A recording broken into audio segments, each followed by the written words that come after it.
hoje, tendo um lugar que cuide bem da minha família, isso é imprescindível para mim. Eu digo assim, se tirar o ministério pastoral, eu não sei o que fica, sabe? Não sobra muita coisa, não? Não sobra nada de mim. Todos são teólogos. Alguns são maus teólogos, para ser bonzinho. Todos têm dons e têm talentos. Tá lá um mecânico, tem o seu talento, tem lá o seu dom. E se ele é um cristão, ele deve usar para a glória do Senhor. Aos 15 anos de idade, mais ou menos, eu tive um sonho. E nesse sonho eu me vi duelando com o inimigo. E eu estava duelando com a espada na mão. E ali eu entendi. Eu saí para fazer venda e acabei mais cedo. Acabei mais cedo e passei na casa de um dos meninos a quem eu evangelizei. E naquele dia ele me deu uma dura, falando que eu não era mais aquele menino que ele conheceu. Que eu estava deixando aquilo que eu tinha como propósito no coração.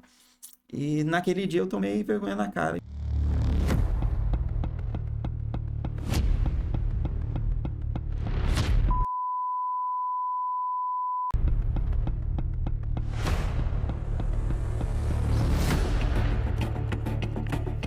Olá, Brasil! Cheguei chegando. Este é o Embaixada Cast. Eu sou o Cleuber Freire. Este é o segundo programa. Primeiro, quero pedir licença para falar à sua frente, aos seus ouvidos, nesse bate-papo de hoje, que é um bate-papo muito especial. Você vai ver como será bom. Embaixada Cast surgiu da vontade de trazer um conteúdo relevante, agregar um pouco mais de conhecimento à nossa sociedade, e vou me esforçar para isso, para que esse programa ele continue a crescer. Por isso eu conto com o seu apoio. Inscreva lá, dê um joinha, né, o seu like ou o seu dislike, mas manifeste, né, a sua opinião. Coloque lá nos comentários o que você está achando, o que precisa de melhorar, cenário, iluminação, o conteúdo. Eu prometo de ouvir, ler lá, ouvir o seu conselho para melhorar cada dia mais. Nesse bate-papo de hoje, meu amigo Pastor Genilton. Pastor Genilton, seja bem-vindo ao Embaixada Cast, né, para esse papo. Coisa boa, Cleuber, coisa boa demais poder participar com você. A expectativa grande de viver esse momento, né? Conversarmos de uma maneira que venha a ser fluida, sem um roteiro muito firmado, mas conversar, abrir o coração, deixar Deus falar, conduzir, e viver aquilo que a amizade nos possibilita, né? Nos oportuniza. Isso é a coisa mais gostosa. Eu creio que vai ser um tempo precioso, precioso, abençoador. Muito bem, eu também acredito, pastor. Não vou te chamar de pastor nesse primeiro momento. Tranquilo. Genilton Brandão. Tranquilo. Quem é Genilton Brandão como cidadão, como persona?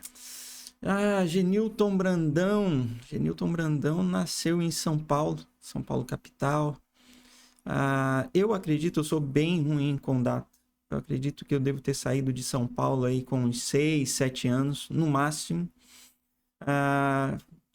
Fui diretamente para Campo Grande e ali nós moramos em frente à igreja Batista, a quarta igreja batista, que era no fundo, era o Colégio Batista. E meu tio era quem coordenava a cantina do colégio. E ali eu estudei no colégio, fui membro ali na igreja. Eu acredito que fiquei ali nesse local, morando ali com meu tio, uns 2 anos. E depois fui para um outro bairro mais distante. Continuei estudando ali no Colégio Batista. Comecei ali a frequentar a Igreja Batista Filadélfia. Os campinhos de futebol, todos da Mata do Jacinto, Nova Bahia ali, todos eu conheci. Então eu sou essa mistura aí. Paulista, meio mato-grossense. Nasci em São Paulo, mas eu acho que eu sou me considero mais mato-grossense do que paulista. Ali foi, como você saiu pequeno de São Paulo, a tua adolescência, juventude, já foi em Mato Grosso do Sul. Toda ela. Toda ela. E você falou da escola Batista, e você já estudou desde quando nessa escola? Eu acredito que eu sou ruim com essa, mas eu acredito que foi a primeira série. Desde a Ensino primeira. fundamental, né? Eu acho que eu só fiz o pré em São Paulo. Eu lembro que eu comecei a estudar em São Paulo. Tive lá minhas dificuldades, porque era distante de casa. Coisa de relacionamento com crianças. E aí depois ali no Colégio Batista fui me desenvolvendo. Tive uma dificuldade, pois meu pai isso ficou marcado. Meu pai ficou em São Paulo e a gente foi para Campo Grande. E a promessa dele voltar, né? A nos encontrar ali em Campo Grande. E nessa expectativa eu tive muita dificuldade com o estudo. Eu quase estava reprovando de ano e meu pai chega ali no último bimestre e eu consegui recuperar as notas. Foi algo que ficou bem marcado mesmo. Pastor Genilton falou de família, né? O pai ficou esse tempo, talvez, né, devido a situações, às vezes trabalho. A família tem muitos irmãos? Era família grande, família pequena, mais reduzida? A minha família? É a sua família mesmo? Nós somos em 4. Eu e a minha irmã, Esther. A Esther. Isso. Nós estamos falando você falou da escola, já da juventude. E ali em Campo Grande você ficou sempre ali ou dali você saiu para estudar em outro lugar? Não, sempre por ali? Sempre ali. Seminário, todo meu estudo foi ali. Falando em seminário, você fez o primeiro grau e já ingressou no seminário. Não pensou, por exemplo, em fazer uma faculdade? Teve vontade de fazer algum outro tipo de curso, sem ser a teologia, ou já tinha isso no coração? Eu me converti aos 12 anos de idade. Mais ou menos. Isso é o que eu tenho na cabeça, sabe? Mas eu acredito que eu tinha uns 12 anos de idade. E o meu chamado, ou a minha percepção de que eu iria para o seminário, que eu iria ser pastor, se deu aos 15 anos de idade. Então, bem antes aí de eu terminar o ginásio, que no tempo era assim que falava, né? Segundo grau. Foi bem antes. E ali eu já encaminhei, ou tinha como objetivo passar pelo seminário. Era a minha conversa com os meninos da igreja, era fazer o seminário logo que terminassem os meus estudos. Quando o senhor foi para seminário e estudando seminário, já era casado ou era solteiro? Meu primeiro ano no seminário eu estava namorando, né?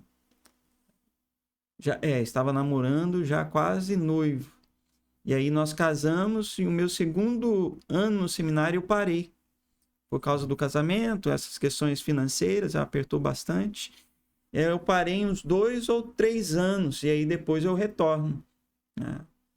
E aí tem uma situação bem, bem legal, porque no que eu paro,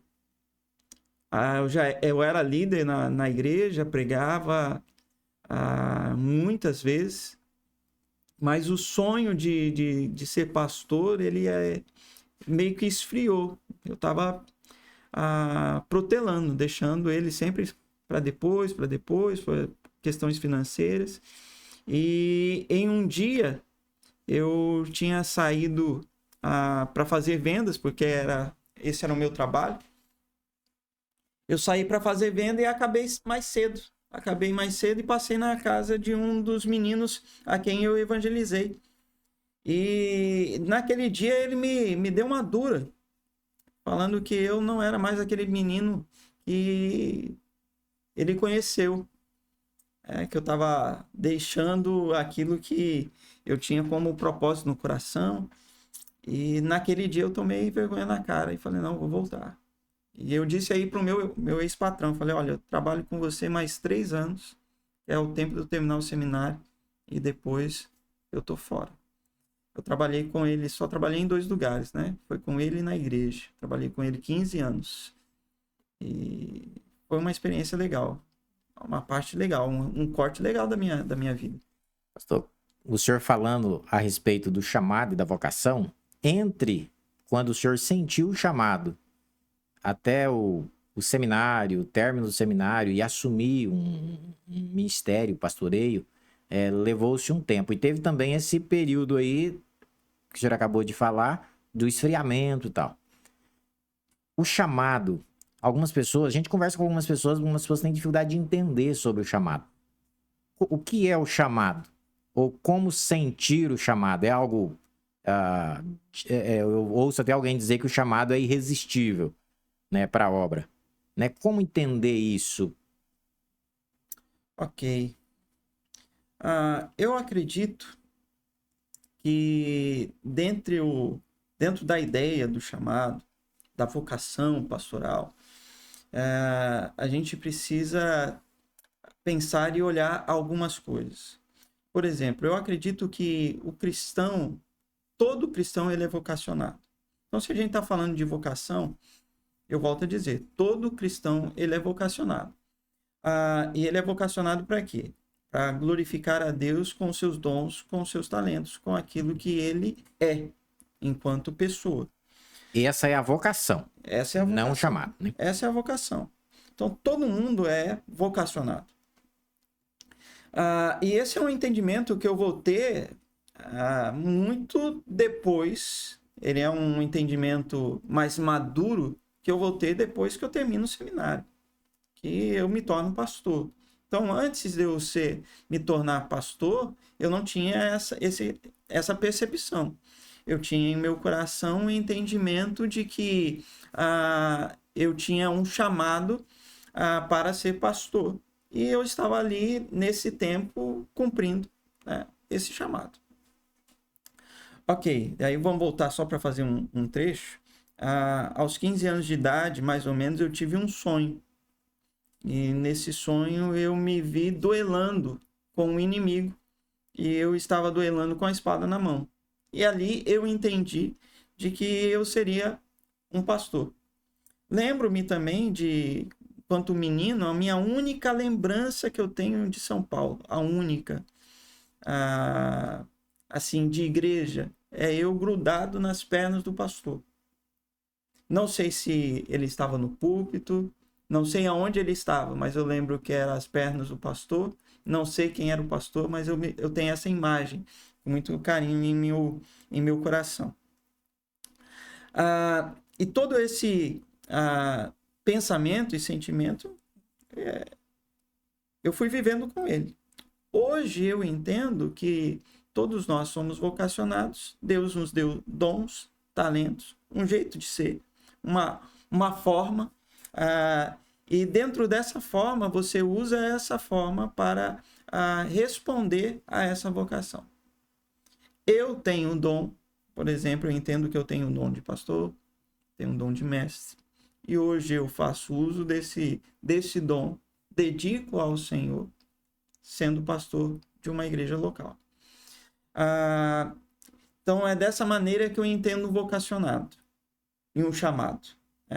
Então, pessoas que, diante daquilo que ela tem como dom, como talento, ela usa para a glória de Deus.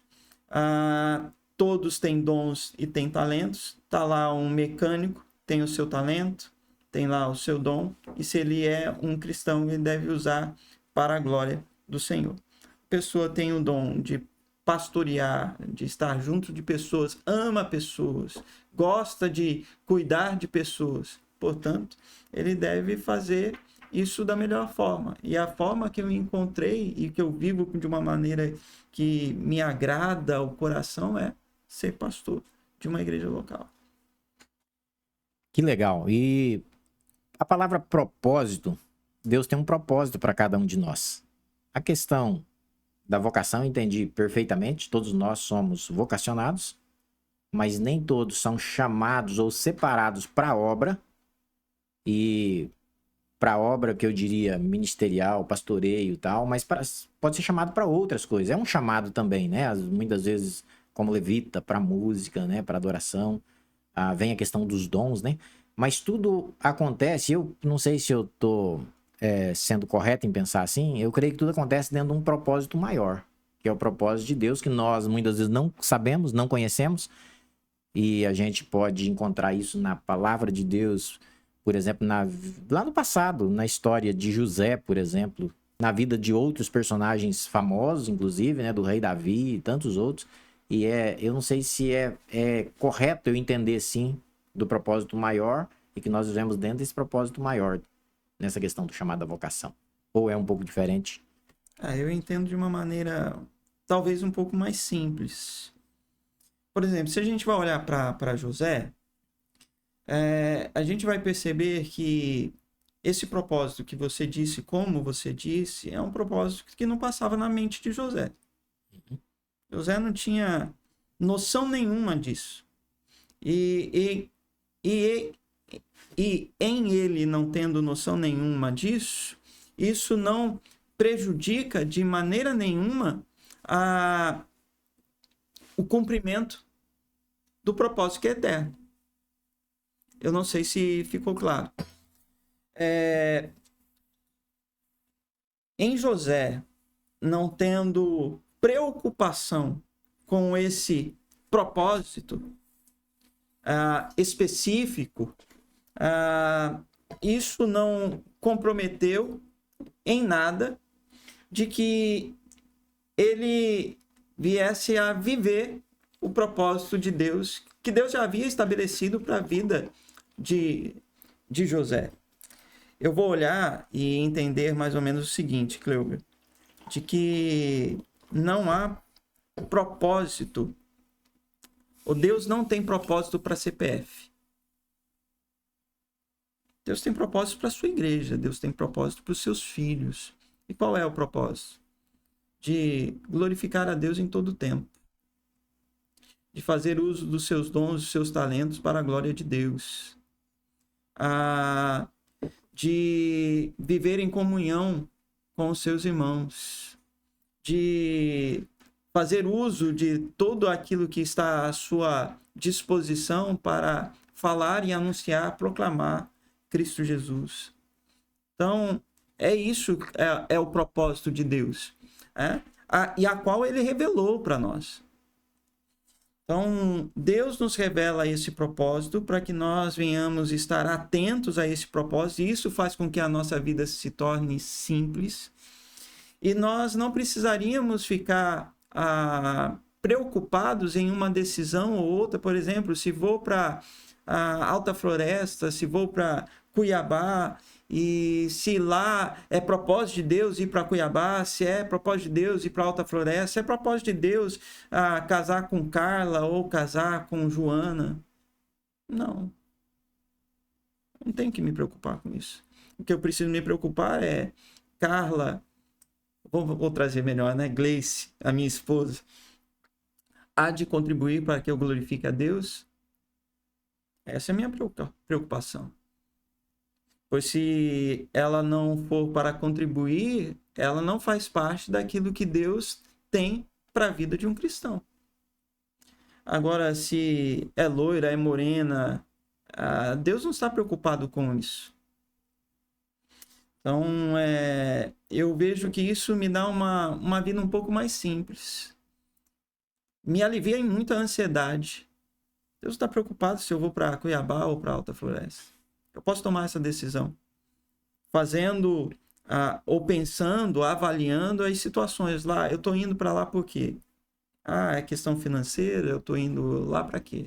Não, eu estou indo porque existe essa situação, e dentro dessa situação eu quero glorificar o Senhor, quero continuar ensinando, vou colocar meus dons, meus recursos, vou cuidar da minha família, vou ser igreja. Se for isso, Deus sorri. Pastor, é muito forte. O senhor falou uma frase aí que é muito forte. Deus não está preocupado com CPF. Deus não tem propósito para CPF. Deus não tem propósito para CPF. Eu falo que é muito forte porque, de vez ou outra, a gente se depara com algumas pessoas que acham que Deus tem essa preocupação com ele, com o CPF, né? Vamos dizer, com a pessoa dele. E se não for ele, parece que nada vai dar certo. Aliás, já teve pregadores famosos que diz que Deus precisava muito dele, né? Mas o resultado não foi muito legal para quem se expressou dessa forma. E é claro que eu entendi a colocação. Mas é uma frase muito forte, né? É porque ela mexe com preconceitos, né? A gente tem muito preconceito. E preconceito sem essa ideia de pejorativa, né? É um conceito antes. Então, nós temos vários preconceitos. Ontem mesmo, em a igreja, eu disse algo que eu falo em alguns momentos, né?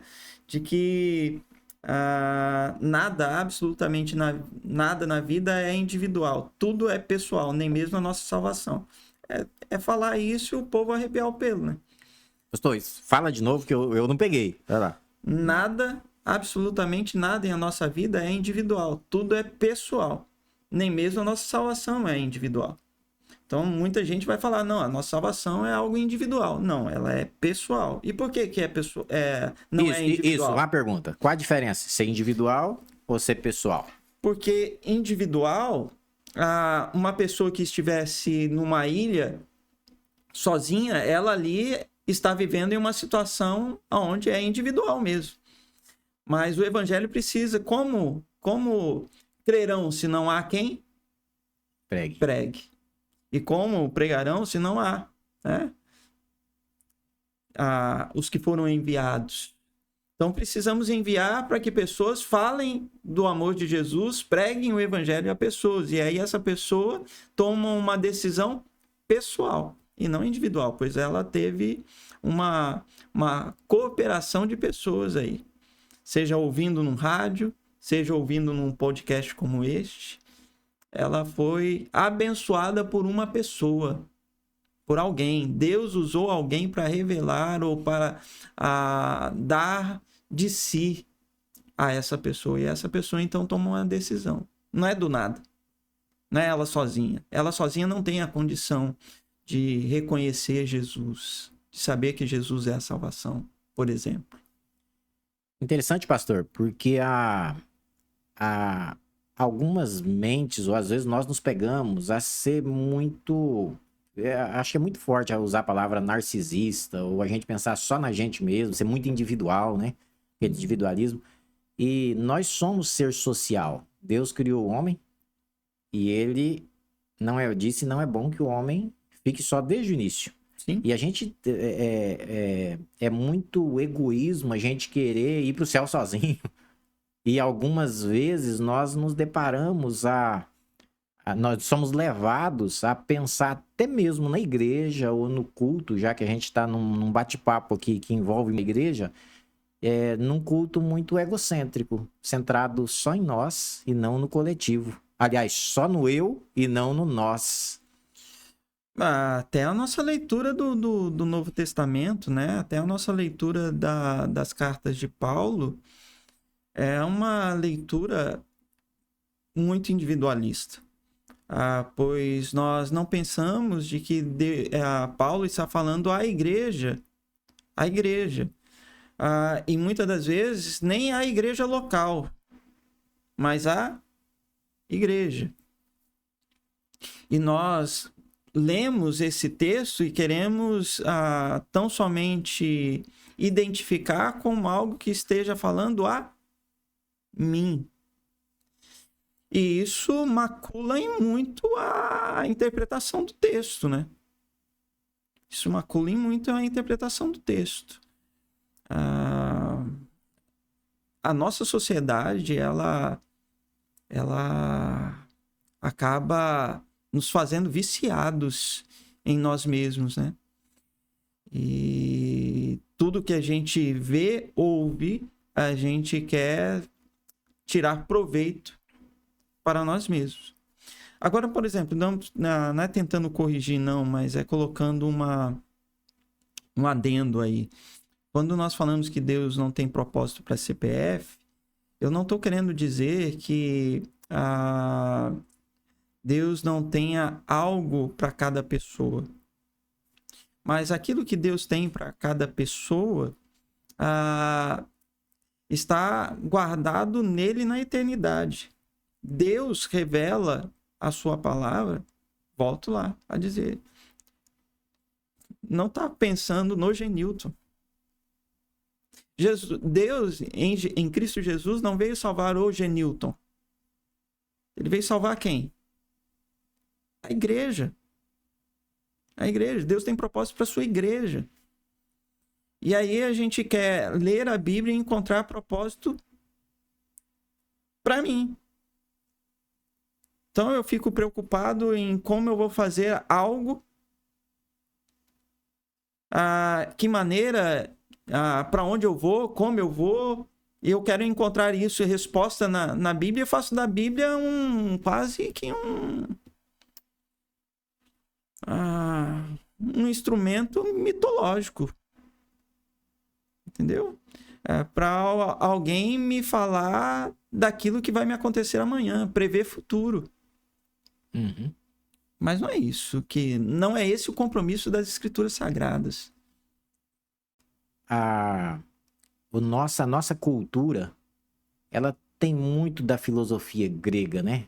Ela tem muito assim, eu falo que até a cultura, de uma maneira geral, ela vem muito daquela cultura grega, ali de Platão, Aristóteles e tal, e a preocupação mais com o homem, colocando o homem no centro, o homem lá em cima, porque no passado, o Deus sempre era, ou pelo menos era reconhecido como o centro, o maior, e quando o ser humano dava uma saidinha, ele reconduzia ou trazia, e a gente via isso claramente no Velho Testamento acontecendo, inclusive o exílio babilônico, uma correção, né? Deus, o profeta Abacuque, sendo um instrumento de Deus para aquela época, para trazer a juízo de Deus, ou trazer a profecia do juízo de Deus sobre aquele povo. E parece que nós temos muito isso. Parece que a escola, a educação, o ensino, ela vem trabalhando para conduzir o homem como centro de todas as coisas. É o homem se endeusando. E parece que há um trabalho bem feito em cima disso, nas escolas, na faculdade, para que o homem seja o centro, e não Deus ou não Jesus o centro, né? Se a gente for pensar assim, por exemplo, nós vamos ver uma sociedade que se organizava a partir do que Deus queria. A preocupação é algo fora da nossa fé. Por exemplo, você vai pegar uma tribo indígena, havia um pajé, que no entendimento dessa tribo, ele estava trazendo um direcionamento de um ser divino. E isso nos dá a noção e a percepção do quanto esse ser divino era importante para esse povo tomar decisões. E nós estamos vivendo em uma outra dimensão, nós temos uma outra mente. Hoje, pessoas casam e nem casam mais no religioso. Não importa mais a bênção religiosa, a bênção de Deus. Já não é algo tão importante para alguns, né? O que eles precisam é entender a melhor maneira de que o seu casamento dê certo.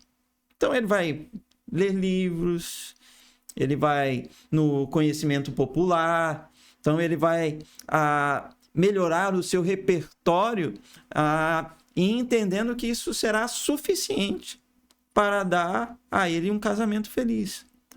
Se você perceber, Deus foi tirado para fora da jogada. No entendimento deles, dessa nossa sociedade, Deus não influencia mais. Não é necessário Deus. E aí, vamos lá, talvez sendo um pouco ácido, a gente vai ver que algumas pessoas acabam ainda tendo esse olhar para o divino, talvez tão somente por uma questão religiosa, costume. Mas aquilo que esse divino propõe como vida, ele já descartou faz muito tempo. Ele já tem o seu jeito pré-estabelecido da vida funcionar. Pastor, poderia, já que a gente tomou esse rumo da prosa, né? Poderíamos dizer que nós estamos vivendo dias, talvez não seja tão diferente assim no passado, mas estou falando dos nossos dias que nós estamos aqui, nesses dias. Em que, da maneira que o senhor expôs, foi construindo uma ideia na minha cabeça de que o ser humano, mesmo cristão, mesmo dentro da igreja, ele tem construído um Deus à sua imagem, à sua semelhança, aquilo que ele pensa de Deus. Porque o senhor acaba de expressar, por exemplo, essa questão do casamento, o Deus que vira como se fosse um instrumento para ser usado quando esse ser humano quer. Eu encontro algumas pessoas que falam assim, não, meu Deus, ele não liga por causa disso, ele não faz questão daquilo outro, eu posso ser o que eu quiser ser, é um Deus que é amor, ele esquece do Deus da justiça, né? As pessoas estão criando um Deus para eles adorar como eles querem, da maneira que quiser, e não é Deus mais que dita as regras. É porque a gente olha e Deus se torna um ídolo. Vamos lá. A ideia de Deus eu coloco em qualquer coisa. Uhum. Eu posso chegar aqui e colocar uma etiqueta. Essa caneca aqui é Deus. Garrafa, Pesado. garrafa de café. Deus. Então a gente coloca. E esse ser, a caneca, eu coloco e posso dizer o que ele é. Eu posso dar uma persona, usando a palavra que eu uso, para essa caneca. E isso aqui se tornou Um ídolo. um ídolo.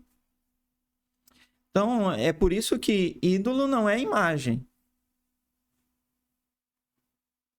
Ídolo não é imagem. Então, nós construímos os nossos ídolos sem imagem nenhuma. E a gente se rende aos nossos ídolos. Entendeu? Então, você cria os ídolos, você se rende, os ídolos cobram as suas devoções. Por exemplo, se você tem como algo essencial para a tua vida ser rico, ser próspero, você estabelece isso como um ídolo em sua vida. Ele vai te exigir coisas. Esse ídolo vai te exigir coisas para que você possa ser abençoado pelo ídolo, que seria o quê? Ser próspero. E nessa cobrança, você vai perceber que vai cobrar muito do seu tempo, muito da sua saúde, muito da sua família. E se você ama mais ser rico do que todas essas coisas, você continuará prostrado a esse ídolo, esperando ser abençoado por esse ídolo, né? Tendo ele como o Deus que governa a sua história e a sua vida. A nossa sociedade é uma sociedade que tem ídolos. O nosso Deus se revelou. O nosso Deus tem uma face muito clara de quem ele é. Ele se deu a conhecer. E a nossa fé não é uma fé cega. Então, aquele que se relaciona com Deus revelado nas Escrituras.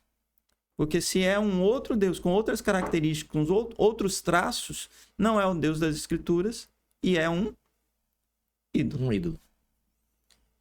Muito profundo essa colocação. E a gente vai aprendendo isso à medida que nós vamos aprendendo naquilo que foi revelado nas Escrituras. O senhor acabou de explicar. A falta de conhecimento é devido ao afastamento do verdadeiro ensino ou daquilo que está escrito, né? Por isso a importância da gente estar sempre buscando na sua palavra, né? Orando e lendo para a gente entender aí eu poderia de repente usar esse propósito de Deus para a humanidade, né? No sentido coletivo, né? Sim, por exemplo, qual é o propósito de Deus para a humanidade? Que todos sejam salvos. Que todos cheguem ao arrependimento. Que conheçam a Cristo Jesus. Pastor Genilton, e às vezes a gente vai falando, algum tá nos ouvindo aí, pensa, como que aprende isso? Isso é um conteúdo muito profundo, só para o teólogo, só para quem vai para a faculdade, estuda no seminário, né? Quando esse conhecimento está acessível a todo mundo. E a gente fala de conhecimento e um pouco mais de entendimento que eu tenho da palavra é porque eu tive tempo de estar lendo, buscando e também envolvido na obra, no trabalho, na igreja. Então, a necessidade de quem tem a sua fé, exercer a sua fé, comparecendo às escolas bíblicas dominical, estando no culto, ouvindo os ensinos, né? Que alguém que está mais preparado, vamos dizer assim, no ministério, no dom de mestre, como o senhor acabou de especificar aqui e dizer há pouco, né? Quando a gente falava de vocação e chamado, para aprender. Isso traz, eu diria assim, traz um conforto espiritual para a gente ter essa consciência daquilo que Deus, como Deus nos vê e como Deus nos enxerga, né? É interessante, Cleuber, porque esse conhecimento não deve ser empírico, no sentido de que a pessoa acredita que ela vai olhar para dentro de si e isso vai se tornar claro para ela, nem mesmo o propósito da própria vida dela, que é glorificar a Deus, adorar ao Senhor, fazer parte da igreja, ser salvo em Cristo Jesus, anunciar a respeito da salvação. Isso não está claro para ela. Ela precisa das Escrituras, o manual. Ela precisa de que Deus diga a ela qual é o propósito da vida. E isso está revelado. Então não é empírico, mas está acessível a toda a igreja. Por meio do quê? A teologia se faz no seio da igreja. Todos são teólogos. Alguns são maus teólogos, para ser bonzinho.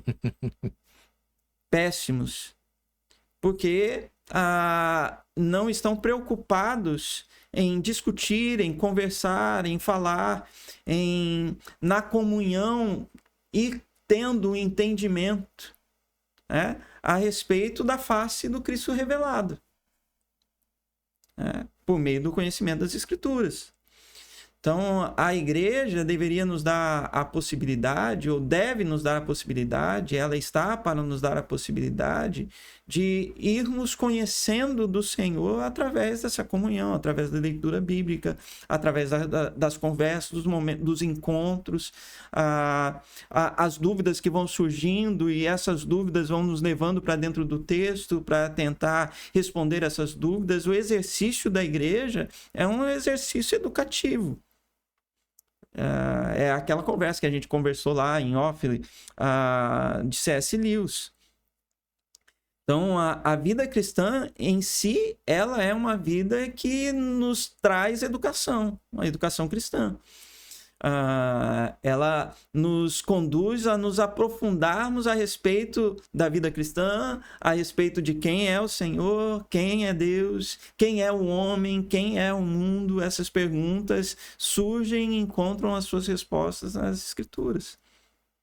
A igreja deveria ter em os seus encontros esses temas, né? A possibilidade de trazer conversas a respeito dessa situação, e isso ia se tornando algo mais claro para cada um. Mas aí a gente vai olhar, muitas das vezes, a temática da igreja está em responder às demandas que cada um tem, né? Então, e essa igreja que está preocupada em responder às demandas de cada um vai viver ocupada até o dia em que Cristo Jesus voltar, porque todo dia vai ter uma demanda. E dentro desse assunto, não tem como, tem que voltar no vocacionado ali, no chamado, porque todos são vocacionados, no chamado dele. Aqueles a quem Deus chama, como no caso de um pastor, ou de um evangelista, ou de um missionário discipulador lá, que vai para os lugares distantes, ele precisa de buscar conhecimento, ele precisa de se envolver na leitura. É interessante a citação de C.S. Lewis, porque parece que quanto mais cristão, na visão de C.S. Lewis, quanto mais cristão você é, mais você dedica ao conhecimento, mesmo que você busque um conhecimento vamos dizer, numa área da ciência, né, ou na saúde, todo esse conhecimento só vai fortalecer mais a fé que você tem no Deus que você serve, né? Então a necessidade, eu falava da necessidade de buscar um pouco mais de conhecimento, e Parece que nós temos muitos líderes e eles não gostam de estudar, não gostam dos livros, e muitas vezes nem o livro sagrado. Eu acredito também que, assim, no seio da igreja, e uma igreja que valoriza o texto, que está preocupada em ver o Deus que se revela por meio das Escrituras, há de trazer em o seu corpo e destacar entre o seu corpo, entre os seus membros, pessoas que têm esse dom. Por exemplo, se a gente for olhar dentro de uma maneira habitual da Igreja Batista, enviar os seus vocacionados, é a igreja que envia. Ou seja, a igreja olha, reconhece o dom do Carlos, do Zé, do João, percebe esse dom de mestre, ou de pastoreio, ou de evangelista, e o conduz ao seminário. E aí, esse que tem o dom, ele vai se tornando alguém especialista. Recebeu. Aí a questão da vida cristã, para mim, tem uma dinâmica, né? Receber, celebrar e compartilhar. Ele vai receber. Ele vai, então, agradecer a Deus porque tem recebido. Celebrar, né? Celebrar. E agora compartilhar. E aí a gente vai perceber essa dinâmica é algo natural na vida da igreja. Precisa ser natural. É que, enquanto igreja, muitas das vezes a gente não tem hoje esses ambientes formadores, entendeu? A igreja está envolvida com outras situações e esse ambiente de formação quase que inexiste. Por exemplo, você vai pensar hoje os seminários. Aqui em Rondônia a gente tem dificuldade com seminários teológicos, formadores. As nossas EBDs. O nível de discussão, de conversa. Entendeu? Então você vai perdendo essa condição de, enquanto igreja, olhar e observar esses que têm essa aptidão para mestre, que tem um dom. Entendeu? E se a gente for olhar biblicamente, no corpo tem todos os dons. Pastor, o senhor até me respondeu uma pergunta. Eu ia fazer a pergunta com relação aquilo que o senhor falou sobre é a igreja que vê ou aquele que sente o chamado que se oferece? E a pergunta já foi respondida, né? Que a igreja vai perceber isso. A igreja que recomenda, né?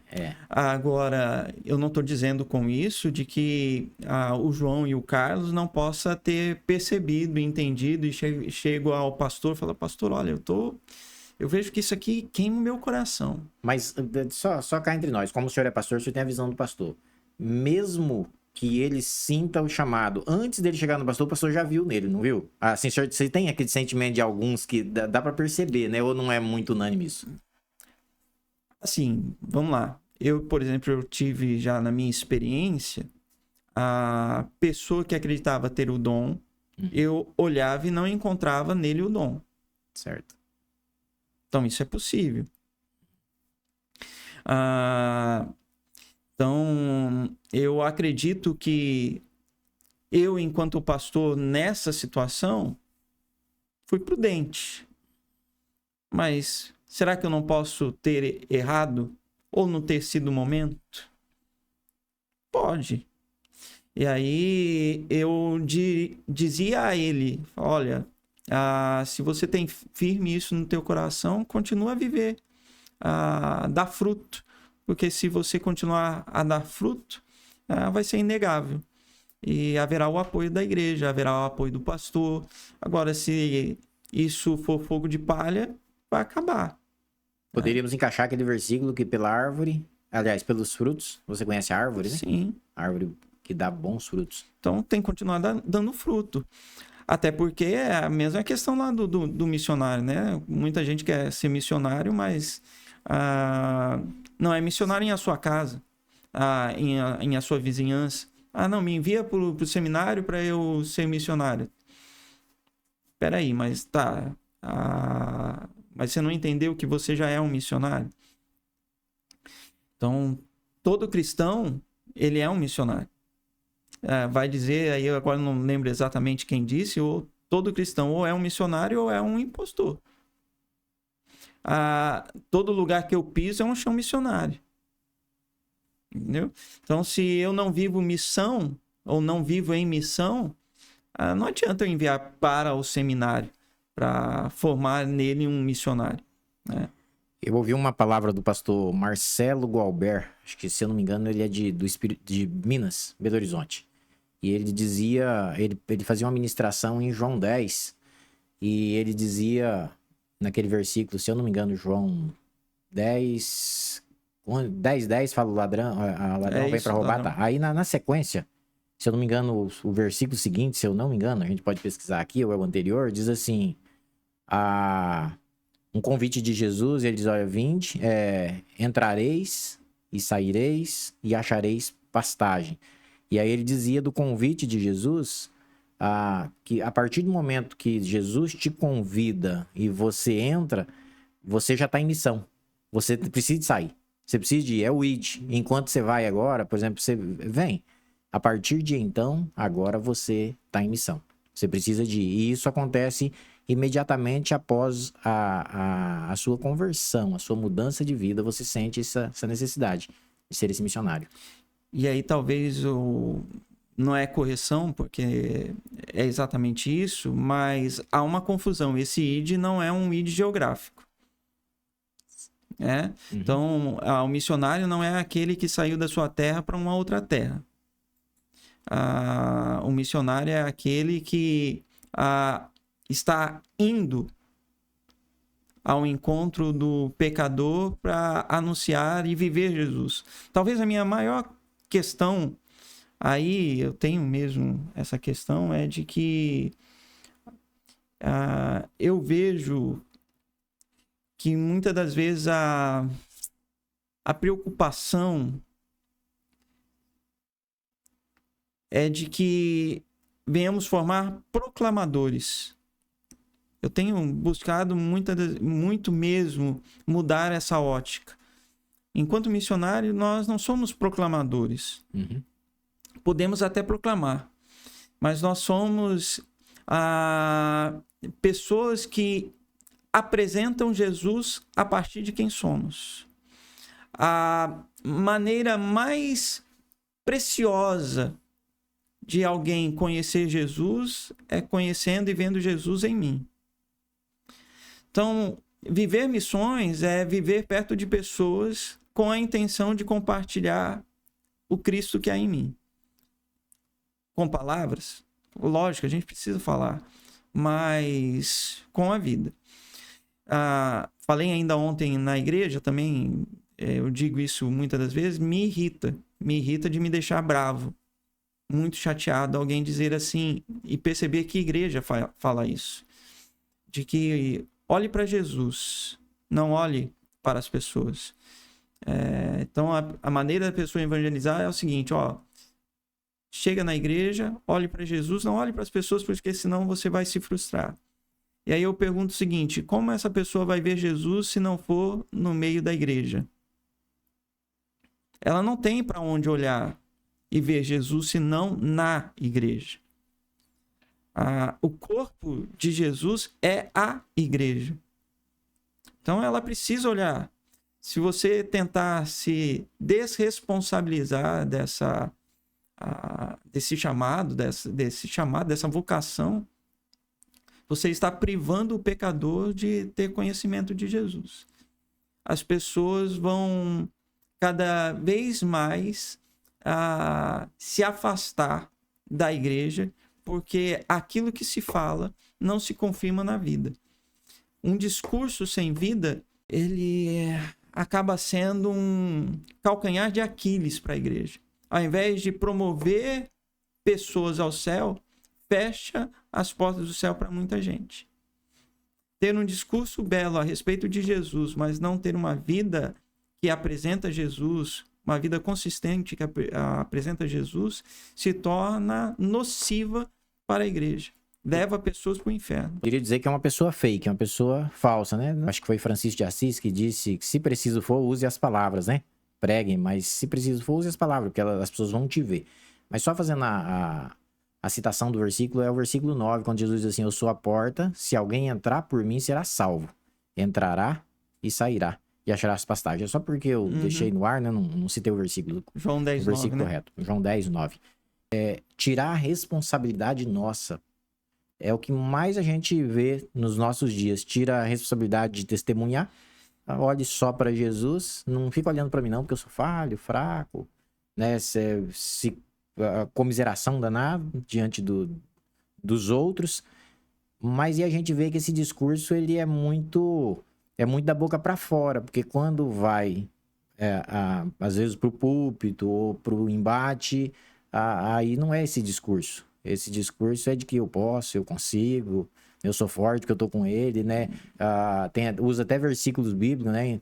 Eu sou mais que vencedor, né? Em Cristo Jesus e tal. Então, é uma vida, assim, que parece que tem uma crise. Muitos crentes com crise de identidade, né? Crise cristã. De identidade, exatamente. Crise de identidade. Muito interessante. Pastor, e a gente falava, nós citamos aqui C.S. Lewis, e nesse livro que o senhor fez uma citação, o cristianismo puro e simples. E aí eu até falava com o pastor sobre o evangelho. O que nós estamos falando aqui é sobre um tipo de vida para alguém que já conheceu o evangelho, abraçou, né, o evangelho. Seria, vamos dizer assim, o tipo de vida ideal para alguém que anda com Cristo. E o evangelho, a gente falava da simplicidade dele, né? Eu não sei, eu não me lembro de muita coisa. Já até li esse livro, mas não me lembro de muita coisa. Se eu não me engano, eu até tenho ele. Mas quando eu vi a capa desse livro, pela primeira vez, o evangelho, o cristianismo puro e simples. E o puro eu entendia como um evangelho puro, no sentido de perfeição, de limpeza e tal. Mas depois parece que no decorrer do dia a gente vai entendendo desse evangelho, não é só da pureza, mas é como, vamos dizer assim, o evangelho é único. Ele é total, ele é completo, né? E ele é simples, mas às vezes nós não entendemos bem, ou nós complicamos isso. Como entender esse evangelho e a simplicidade dele, ou como expor esse evangelho dessa maneira mais simples possível, cumprindo a nossa missão nesse ID? Vamos lá. É um livraço, né? É um livraço. C.S. Lewis... Na verdade, C.S. Lewis, tudo que ele escreve é coisa boa. A leitura dele não é tão fluida. Pelo menos eu não acho. Eu acho uma leitura um pouco mais densa. Mas tá. Se a gente for pensar num cristianismo puro e simples, for pensar na simplicidade do evangelho, nós precisamos já de cara dizer assim, o evangelho é simples, mas não é simplório. Então, se você olhar e procurar no evangelho, nessa simplicidade, algo que se faz com relaxismo, de qualquer maneira, sem esforço, que é fácil, a gente não está falando do evangelho. Então, a simplicidade do evangelho não está em algo ser simplório. É algo totalmente diferente.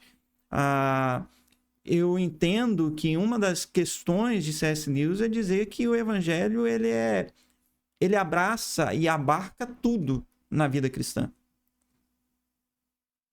Então, quem tem Jesus não tem falta de nada.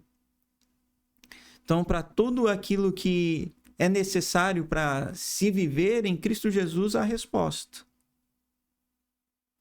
Então, o evangelho puro e simples, ou o cristianismo puro e simples, ele parte dessa premissa. Entendeu? De que no evangelho você tem tudo aquilo que é necessário para viver. Uma vida que glorifica a Deus.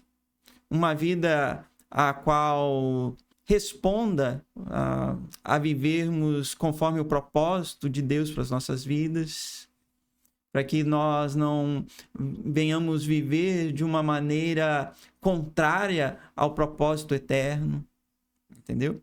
Então, o evangelho é puro e simples nesse sentido, mas não tem nada a ver com algo simplório, fácil, dá para viver de qualquer maneira, e a gente vai olhar que muitas pessoas tentam e querem viver o evangelho assim, de uma maneira bem relaxada, vamos colocar essa expressão. de qualquer maneira.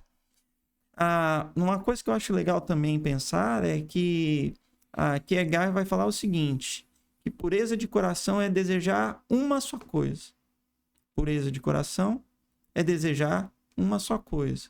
Eu acho que isso está bem próximo daquilo que Tiago vai dizer, que nós não devemos ter o coração dividido, de duplo ânimo. Tem muita gente que quer ganhar o mundo e ganhar a vida eterna, quer viver a vida em Cristo, mas quer ganhar o mundo. O coração fica ansioso por muita coisa. Não estejais ansiosos. E pessoas que querem tirar da vida o máximo e tudo. E a gente não tem tempo para todas as coisas. A gente não tem tempo para todas as coisas. Eu preciso escolher. Por exemplo, para vir aqui, eu teria futebol agora às 5h30. Eu não tenho tempo para todas as coisas. Então, eu escolhi estar aqui e ao escolher estar aqui, eu escolhi também não estar lá. A vida é feita de escolhas. E a vida é assim. Por que eu escolhi? Porque para mim isso aqui é importante.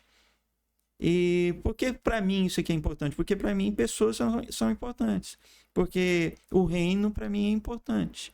Conversar a respeito do evangelho é algo que me é importante. E olha que eu gosto de jogar bola, hein? Entendeu? Então, essa vida simples me dá uma facilidade que alivia por demais a vida de escolha. Você já viu aquele... Acho que era o Thiago Nigro que fala isso. Ele falava, né? Agora ele não fala mais. Mas ele tinha um guarda-roupa com camisa e calça tudo de uma cor só. Porque ele não queria gastar tempo em escolher... As cores. Escolher o que ele ia usar no dia. Modelo. Ele só pegava lá e vestia. Pronto. Facilita. Eu não preciso mais escolher nada. Eu já tomei minha decisão. Eu escolhi Cristo. Eu vou viver Cristo jogando bola, fazendo qualquer coisa. E se alguma coisa que eu queira viver não é possível viver em Cristo, eu já tomei minha decisão. Já não serve para viver. Já tomei minha decisão. Não serve para mim. Isso não quer dizer que eu não erre? Lógico que eu erro. Mas até para errar, eu posso errar escolhendo viver Cristo. De que maneira? Pô, se eu errei, reconheço meu erro. Me perdoa. Me perdoa. Isso. Puxa, isso aqui tá difícil demais para mim, me ajuda. Humildade. E essa é uma decisão, Bonhoeffer vai dizer exatamente isso. Quando nós decidimos em Cristo Jesus, ele diz já que você é luz. Não é que eu vou ser luz. Não, você já decidiu. Você decidiu por Cristo Jesus, então você é luz. Você é sal e luz neste mundo. Amém. E luz, se eu não me engano, é a única coisa que Deus disse que ele era, que nós também seríamos, né? Eu sou a luz do mundo e ele diz, vocês também serão luz do mundo. Se eu não me engano, a única coisa, né? Pastor, eu tô aqui... Ô Zé, quanto tempo tem já aí? Eu tô preocupado que nós já tem 1 hora de papo, eu nem vi passar, pastor Janilton. Tá bom, né? A prosa tá boa. Conversar e aí é bom. O tempo vai passando. E eu vou falar, nós começamos esse podcast, eu não sabia que eu ia aprender tanto igual eu aprendi hoje. E que conteúdo gostoso. Eu sei que esse assunto, ele não... aliás, não finaliza nunca, né? A gente vai estar sempre falando. Até porque a gente tá falando da nossa vida, né? Estamos falando da nossa vida. E a simplicidade eu diria que é isso. É a gente entender que isso é o nosso dia a dia. Viver isso, vivenciar isso também na vida das outras pessoas, isso é maravilhoso. Eu diria que isso é prazeroso. E eu sei da agenda do pastor, nós fizemos aqui um bem bolado aqui, e o pastor pôde nos atender nesse convite, vai abrir mão do futebol, mas tá bom, eu acho que o senhor nem joga tanta bola assim mais, né, pastor? Eu não quero me parecer... Me comprometer. Não quero parecer prepotente, mas acho que eu brinco bem. Ainda brinco um pouquinho ainda, né? Eu ouvi falar que o pastor ainda bate uma bolinha ainda. Pastor, muito bem. Antes de encerrar, eu gostaria de ter feito essa pergunta mais no início, mas eu não fiz, mas vou fazer agora. Já no final do programa. Mas você que ficou até no final aí, eu acho que você tá curioso também para saber isso. São Paulo, Paulista, Mato Grosso, o que o trouxe a Rondônia? Já conhecia a Rondônia antes de ter vindo agora dessa vez? Nada. Tem quanto tempo que tu tá em Rondônia? 3 anos. 3 anos. Bem recente mesmo, fez acho que dia 10, 11 de outubro fez. E eu tô 3 anos. fazendo essa pergunta porque eu tenho curiosidade mesmo. Eu não sabia que o senhor não tinha vindo antes para Rondônia, nem para conhecer. E como é que veio parar aqui, rapaz? Alta Floresta do Oeste. Como que veio parar aqui, pastor? Rapaz, eu pastoreava a Igreja Batista Manancial em Coxim. Estive pastor ali por 6 anos e deixei o ministério ali e fiquei 7 meses sem igreja. No que eu fico esses 7 meses sem igreja, precisava encontrar um lugar para continuar o ministério e fazer aquilo que eu gosto de fazer. Eu lembro que numa das situações eu pensei em, vou trabalhar de outra coisa. Mas o coração não... Eu digo assim, se tirar o ministério pastoral, eu não sei o que fica, sabe? Não sobra muita coisa, não? Não sobra nada de mim. Eu sou pastor. É a mesma coisa, não sei se é a mesma coisa, mas assim, hoje eu tô casado, vou fazer 25 anos de casado. Cara, se tirar a Gleice de mim, eu vou ter que precisar de um tempo para me encontrar, entendeu? Que é tanto dela em mim. Faz parte, né? Tá intrínseca. Cara, eu não sei como que eu vou viver. Eu não sei o que vai ser. Tirar o ministério pastoral, esse contato com a igreja, viver a igreja, eu falo, cara, eu não sei o que eu faço. E aí, nisso, eu comecei a conversar com pastores amigos e orar, pedir a Deus uma oportunidade, um campo. Quase fui para Ribas. Ribas. Eu acho que é Ribas, lá em Mato Grosso do Sul. Ia ficar muito perto da minha mãe. Estava olhando com muita esperança, expectativa. Ali não deu certo. Aí surgiu Sonora. Mas um pouquinho antes de surgir Sonora, eu conversei com o pastor Ananias, que era coordenador, acho que da área de missões aqui no estado de Rondônia.